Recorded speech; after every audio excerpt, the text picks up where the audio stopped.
Vous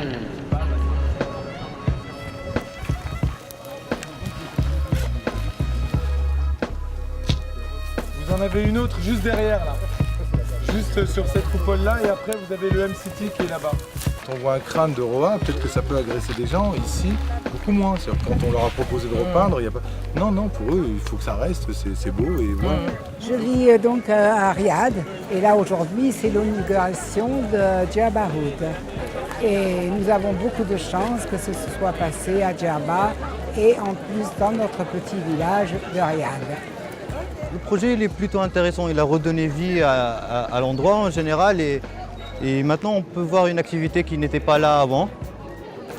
Et c'est un peu plus gai, c'est plus intéressant, les gens ils viennent et commencent à découvrir d'autres perspectives en quelque sorte, ce que ces images elles apportent de plus pour le quartier.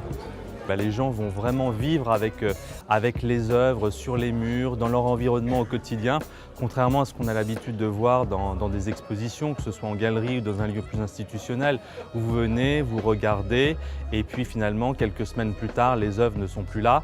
Là, on est vraiment dans quelque chose qui va être pérenne. Les œuvres vont... alors, on est dans l'éphémère, donc certaines vont vieillir, peut-être disparaître, vont peut-être être amenées à être recouvertes au fil du temps, parce qu'on imagine que on est dans le début d'un processus et que d'autres artistes, vu le succès, vu la couverture qu'il y a autour, vont avoir envie vraiment de venir dans ce village et également intervenir sur ces murs. L'année dernière, on avait la Tour à Paris. Cette année, c'est un village entier en Tunisie, ici à Djerba. L'année prochaine ou dans 2 ans, quelle surprise encore nous réserve l'art urbain? Moi, je taffe beaucoup de nuit. Donc forcément, la nuit, tu as les gosses et les ados qui tournent. Donc dès le départ, le premier intérêt qu'on avait, socialement parlant, c'était de passer le message fondamental à ces gosses, qui est pour ma part, l'art, c'est pas réservé aux riches. L'art, on n'a pas besoin de faire les beaux-arts pour le faire. Et l'art, c'est fait pour que les gens communiquent avec de bonnes ondes. Donc tout le taf annexe, qui n'est pas esthétique et qui n'est pas artistique, là on parle de sociopolitique, c'était avec ces gosses-là. Ces gosses-là, dans 10 ans, dans 20 ans, dans 30 ans, normalement vont devenir les adultes qui vont gérer la cité. Je suis venu à Djerba Oud au milieu du projet, vers début août, et je suis resté 5 jours. Et du coup j'ai fait la pièce qui est derrière, qui m'a pris peut-être 14 heures en tout.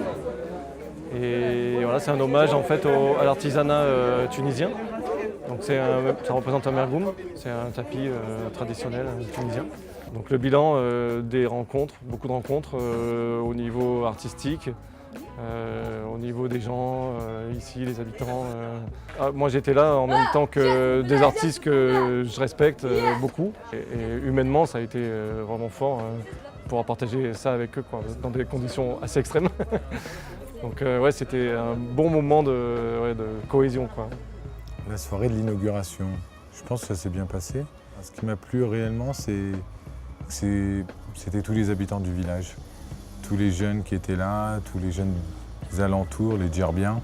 Et bien sûr, quelques Tunisois, des étrangers, des journalistes. On a une centaine d'artistes, 30 nationalités exactement, et 250 pièces.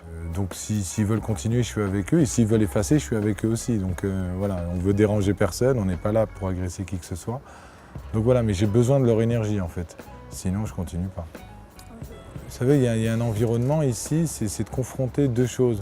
Une architecture, des voûtes, des coupoles, c'est une architecture ancestrale, méditerranéenne, orientale, à une pratique artistique on ne peut plus contemporaine. Donc de confronter les deux, c'est le résultat que vous avez vu.